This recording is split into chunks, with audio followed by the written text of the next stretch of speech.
So I've just got out of the shower, and that's because I spent the last 2 hours in this behind me, which is a Temazcal sweat lodge. And I wanted to talk a little bit about what a sweat lodge is and what I thought of the experience as a whole.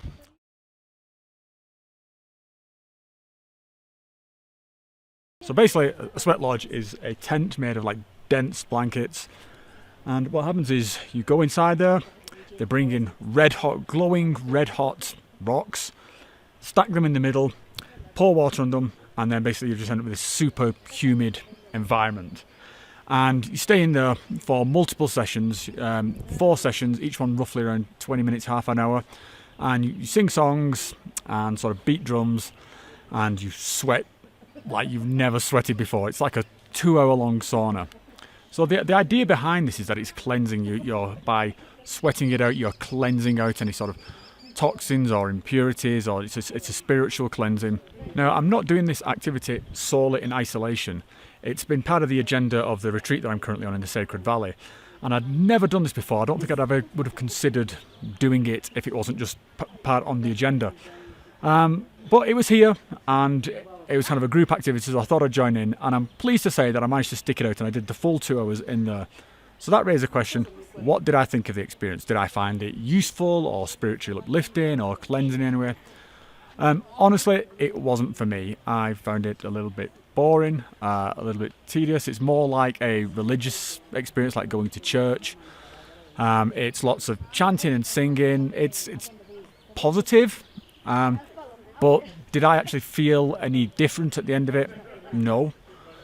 Was it comfortable? No. It wasn't unbearable, but it was pretty much like being in a sauna for 2 hours. Would I do it again? No. If you're in a place and you get the opportunity to try it, then I'd say, sure, give it a whirl. Would I go out of my way to do this again? Definitely not. It didn't do anything at all for me. As I say, it was a bit too ritualistic, much more churchy, religious-y. Not my thing at all. When I came out, I didn't feel euphoric or elated or cleansed or spiritual.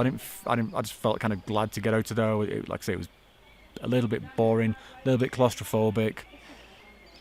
Yeah, not really for me.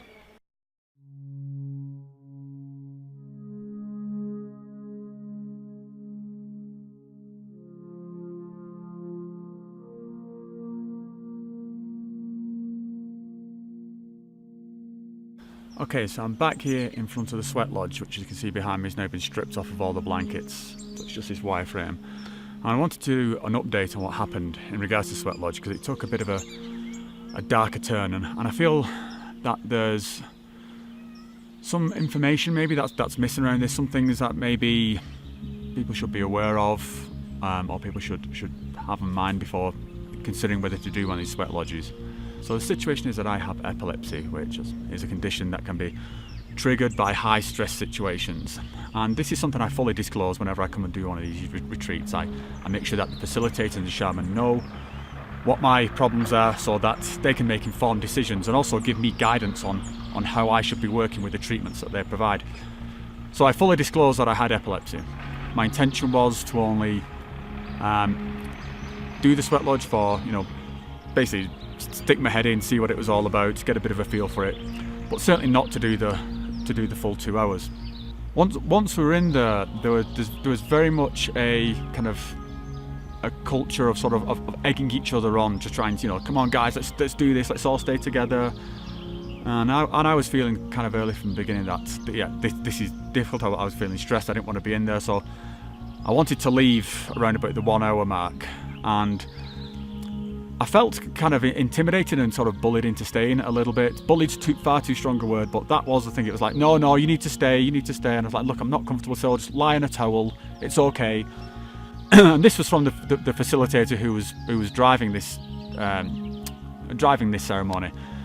And that facilitator would have had, full, access to my problems. I hope she was aware of the problems of the group, because otherwise I think there's the problem I have here. I think there may be a potential lack of care here. If there were people who were in there who had asthma, who again left early on, and similarly had a kind of this slight intimidation, no, you got to stay. You can leave in 30 minutes. I mean, my wife and there was another guy there who had asthma. They were really struggling, and the facilitator was like, no, you need to, you have to stay. You can stay until the end of this song. And they're like, no, we need to leave. No, we're suffering here.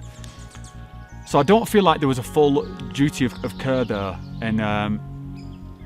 in considering the people's medical conditions while they're in there. It was just too much about, like, the sweat lodge is just brilliant. It's nothing wrong can go here. It's all that happens in sweat lodge is good things, and I don't think that's true. And that particularly applied to me because I came out of the sweat lodge, I went to bed, and I ended up having an epileptic seizure.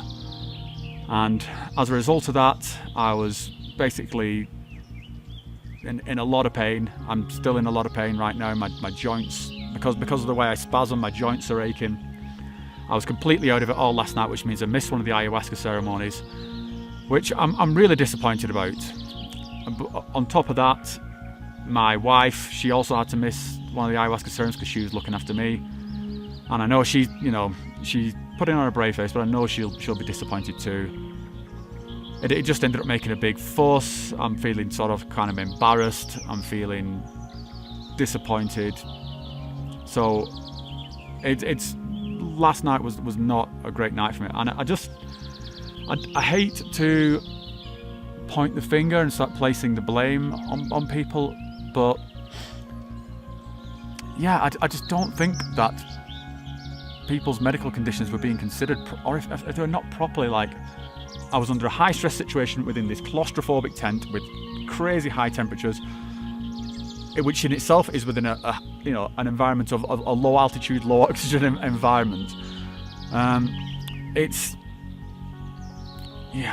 don't think they should just be so gung-ho about this sweat lodge. I think it's something, if people want to do sweat lodge, I think that's absolutely fine. I could see there was a lot of camaraderie in there, a lot of sort of, a lot of people sort of banding together to get themselves through it. I think that's a good thing. But the idea that this is like good for everyone and that everyone should be in there, and it's just, no, I think there should be a much more stringent consideration of people's medical conditions. And I can't help but think that's not the case. I hope I'm wrong, but yeah, we'll see. And I think this just could have been avoided. And also, I've got to put, I suppose, we are our own people. I've got to put some blame on. I guess I should have been more forceful and left the sweat lodge. I shouldn't have let myself get bullied into it, and should have stood up for myself a bit more, just like my wife did. She was saying, look, I've got asthma, I'm out of here. And I guess I should have done that. I should have taken a bit more care of myself. So yeah, I feel like I've let myself down there. But I just wanted to get this down while it's kind of fresh in my head. Yeah, I'm hoping it's not going to cast too much of a shadow over the rest of the retreat. So yeah, fingers crossed for a good day. And that's it.